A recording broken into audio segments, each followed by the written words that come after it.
तो आज की इस वीडियो में हम आपको बताने वाले हैं कि आप मॉडल वर्ब मे बी या फिर मे हैव का यूज कैसे कर सकते हैं और किस सिचुएशन में करेंगे। तो इसका फर्स्ट यूज होता है परमिशन के लिए, यानी कि अनुमति लेने या फिर देने के लिए आपको मे का यूज करना होता है। परमिशन लेने या फिर देने के लिए, चाहे परमिशन लेना हो या फिर परमिशन देना हो। बट फॉर्मल लैंग्वेज में हम इसका यूज करते हैं, फॉर्मल इंग्लिश में इसका यूज करते हैं।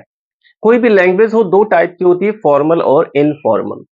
इनफॉर्मल क्या है? जो लैंग्वेज हम अपने फ्रेंड्स के साथ, अपने घर वालों के साथ यूज करते हैं, वो इनफॉर्मल लैंग्वेज है। और जो लैंग्वेज हम ऑफिस में यूज करते हैं या फिर स्कूल में यूज करते हैं, अपने टीचर के साथ यूज करते हैं, तो वो लैंग्वेज को हम कह सकते हैं फॉर्मल लैंग्वेज। तो जब भी हम किसी ऑफिस में होंगे या फिर हम स्कूल में होंगे और हमें परमिशन लेना या फिर देना हो, तो वहां पे हम मे का यूज करेंगे परमिशन के लिए। अगर अपने फ्रेंड्स से परमिशन लेना है या फिर अपने घर वालों से, तो वहां पे आप मे की जगह पे कैन का भी यूज कर सकते हैं, जिसका यूज आगे बताया जाएगा। जैसे आपने देखा होगा कि जब भी स्कूल में हमें अंदर आना होता है क्लासरूम के, तो हम कहते हैं मे आई कम इन सर। और जब बाहर जाना होता है तो मे आई गो आउट सर। तो वहां पे मे का यूज किया जाता है परमिशन के लिए। मे आई कम इन सर का क्या मतलब है कि क्या मैं अंदर आ सकता हूं? तो हमें यहाँ पे परमिशन मांगना है, इसलिए हम यहाँ पे मे का यूज कर रहे हैं। और अगर टीचर को भी कहना है कि हाँ तुम अंदर आ सकते हो, यस यू मे कम इन, तो वहां भी वो मे का यूज करेंगे परमिशन देने के लिए भी। तो पहला यूज इसका हो गया परमिशन लेने या फिर देने के लिए। एग्जाम्पल देख लेते हैं। जैसे है, तुम यहां बैठ सकते हो। जैसे हो गया तुम यहां बैठ सकते हो, तो इसमें परमिशन दिया गया है। सबसे पहले यहां पे तुम के लिए हो जाएगा यू, और इसके बाद हम एज अ हेल्पिंग वर्ब यहां पे यूज करेंगे मे का, क्योंकि इसमें परमिशन की बात हो रही है। तो यू मे। अब बैठना की अंग्रेजी यहां पे लिखेंगे सिट, और मोस्टली मॉडल वर्ब के साथ हम फर्स्ट फॉर्म का ही यूज करते हैं वर्ब की। तो यहाँ पे सिट आ जाएगा, यू मे सिट, और यहां के लिए लास्ट में हियर। तो ये क्या हो गया कि यू मे सिट हियर, तुम यहां बैठ सकते हो। इस तरीके से परमिशन देने के लिए भी हम मे का यूज कर सकते हैं। मान लीजिए परमिशन मांगना है, जैसे क्या मैं घर जा सकता हूं? मान लीजिए ऑफिस में है, अपने बॉस से पूछ रहे हैं कि क्या मैं घर जा सकता हूं, तो यहाँ पे परमिशन मांगा गया है। और आपने देखा होगा कि जब भी क्या से स्टार्ट होता है हमारा सेंटेंस, तो वो एक इंट्रोगेटिव सेंटेंस होता है, डायरेक्ट इंट्रोगेटिव, जिसको हम हेल्पिंग वर्ब से स्टार्ट करते हैं। और इसमें एज अ हेल्पिंग वर्ब हम किसका यूज कर रहे हैं? मे का यूज कर रहे हैं। इसलिए यहाँ पे सबसे पहले आ जाएगा मे, और उसके बाद मैं के लिए हो जाएगा आई, मे आई जा सकता हूं गो, और घर के लिए हो जाएगा होम। और क्योंकि इंट्रोगेटिव है तो क्वेश्चन मार्क लगा देंगे। मे आई गो होम, क्या मैं घर जा सकता हूं? ऐसे कहना कि क्या मैं आपका फोन यूज कर सकता हूं? मे आई यूज योर फोन। अब सेकंड यूज इसका होता है पॉसिबिलिटी के लिए, पॉसिबिलिटी। बट इसमें फ्रेंड्स आपको ध्यान देना है कि जब पॉसिबिलिटी ज्यादा होती है, जब भी पॉसिबिलिटी अधिक हो, कोई भी काम होने की पॉसिबिलिटी अगर ज्यादा है, तो वहां पे आपको मे का यूज करना होता है। पॉसिबिलिटी यानी कि संभावना। अब इसका सेकंड यूज होता है पॉसिबिलिटी यानी कि संभावना के लिए। और इसमें एक चीज आपको याद रखना है कि जब पॉसिबिलिटी ज्यादा होगी, तभी आपको वहां पे मे का यूज करना है। एग्जाम्पल इसका देख लेते हैं। जैसे आज बारिश हो सकती है, आज बारिश हो सकती है। अब इसमें हिंदी वाला सेंटेंस चाहे कैसे भी लिखा गया हो, चाहे ऐसे कह दें कि आज बारिश हो सकती है, या फिर कह सकते हैं कि आज बारिश होने की संभावना है, या फिर हो सकता है आज बारिश हो, या फिर संभव है आज बारिश हो। तो इस तरह से कैसे भी हिंदी का सेंटेंस लिखा हो, अगर उसमें पॉसिबिलिटी की बात हो रही है, तो उसमें आपको मे का यूज करना है।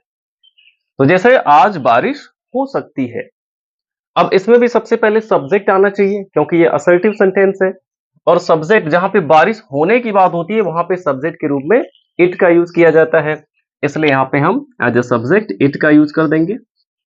और इसके बाद क्योंकि इसमें पॉसिबिलिटी है तो यहां भी हम मे का यूज करेंगे as a helping verb.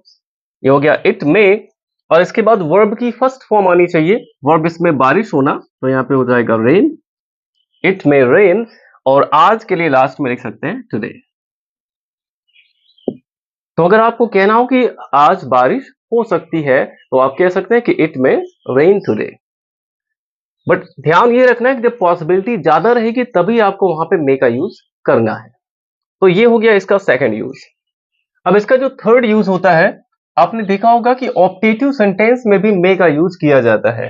Optative sentence यानी जब हम किसी को आशीर्वाद देते हैं, श्राप देते हैं या फिर ईश्वर से प्रार्थना करते हैं तो वहां भी मे का यूज करते हैं। तो थर्ड यूज इसका है ऑप्टेटिव सेंटेंस में। ऑप्टेटिव सेंटेंस में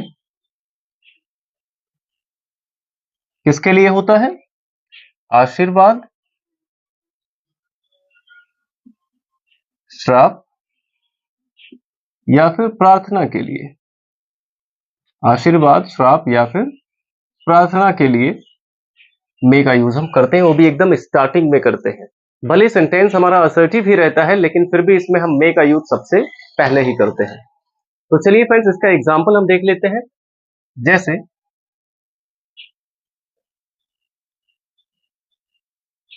जैसे भगवान करे तुम लंबे समय तक जियो।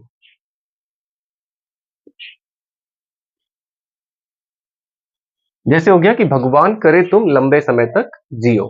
तो इस तरह का जब हम आशीर्वाद देते हैं किसी को तो हम कैसे कहते हैं? सबसे पहले यहाँ पे आता है मे, और फिर हम लिखेंगे सब्जेक्ट मे यू, और जियो के लिए आप जीना के लिए लिव हो जाएगा, मे यू लिव।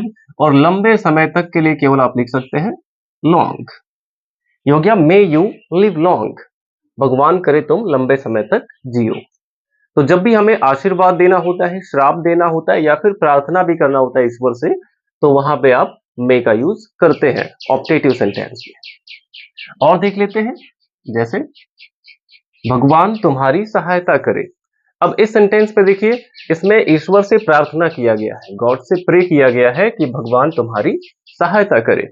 तो यहां भी आप सबसे पहले मे का यूज करेंगे। अब सहायता कौन करेगा? भगवान। तो इसमें सब्जेक्ट है गॉड, मे गॉड, और सहायता करना के लिए हेल्प, और तुम्हारी के लिए हो जाएगा यू। ये हो गया मे गॉड हेल्प यू, भगवान तुम्हारी सहायता करे। तो इस तरह से ऑप्टेटिव सेंटेंस में भी आप मे का यूज कर सकते हैं। तो चलिए फ्रेंड्स अब हम इसका चौथा यूज देख लेते हैं। देखिए जब भी कभी सो दैट का यूज होता है सेंटेंस में, ताकि के लिए जब सो दैट का यूज होता है तो उसके बाद वाले क्लॉज में भी मे या माइट का यूज किया जाता है। अगर वो उसके पहले वाला पार्ट प्रेजेंट में है तो मे का यूज करते हैं, और अगर वो पास्ट में है तो माइट का यूज करते हैं। तो वहां पे मे या माइट का यूज किस सेंस में किया जाता है? जब भी कोई एक पर्पज आपको बताना होता है, सो दैट के बाद जब हमें एक पर्पज लिखना होता है तो उसमें हम मे का यूज करते हैं। जैसे देखिए यहां पे आप लिख सकते हैं कि सो दैट के साथ, जहां पे सो दैट एक साथ यूज होता है, सो दैट के बाद वाले क्लॉज में, सो दैट के बाद जब भी हम जो है अगला क्लॉज लिखते हैं तो उसमें मे का यूज करते हैं। एग्जाम्पल इसका देख लेते हैं। जैसे वह कठिन परिश्रम करता है, वह कठिन परिश्रम करता है ताकि क्लास में प्रथम आए। जैसे वह कठिन परिश्रम करता है ताकि क्लास में प्रथम आए, तो इसमें देखिए ताकि का यूज किया गया है, और उसके कठिन परिश्रम करने के पीछे उसका पर्पस क्या है ये यहाँ पे बताया गया, ताकि वो क्लास में प्रथम आए। तो जब भी ताकि के लिए हम सो दैट का यूज करते हैं तो सो दैट वाले क्लॉज में हमें मे का यूज करना होता है। चलिए देख लेते हैं कैसे करेंगे। सबसे पहले हम ये पहला क्लॉज लिख लेते हैं, वह कठिन परिश्रम करता है। अब यहाँ पे देखिए लास्ट में ता है आया हुआ है, तो ये कौन सा टेंस है? Present indefinite tense. तो उसके रूल से हम बना सकते हैं, वह कठिन परिश्रम करता है, यानी कि he works hard, he works hard. अब क्योंकि ही थर्ड पर्सन सिंगुलर है इसलिए वर्क में एस ऐड किया गया है। तो ही वर्क्स हार्ड यानी कि वह कठिन परिश्रम करता है। अब ताकि के लिए यहाँ पे आ जाएगा सो दैट। अब सो दैट के बाद वाला जो क्लॉज है, सो दैट वाला जो क्लॉज है, इसी में आपको सब्जेक्ट के बाद मे का यूज करना है। तो वह कठिन परिश्रम करता है ताकि, तो सो दैट के बाद हम फिर से वही सब्जेक्ट लिखेंगे।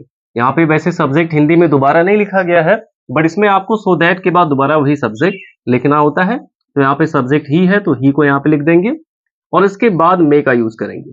सो दैट ही मे, अब क्लास में प्रथम आए, प्रथम आना के लिए हम क्या लिख सकते हैं, stand first. So that he may stand first, और क्लास में है तो हो जाएगा इन द क्लास। तो ये सेंटेंस हमारा हो गया कि he works hard so that he may stand first in the class. तो इस तरह से फ्रेंड्स, इस चार तरीकों से, चार सेंस में हम मे का यूज कर सकते हैं।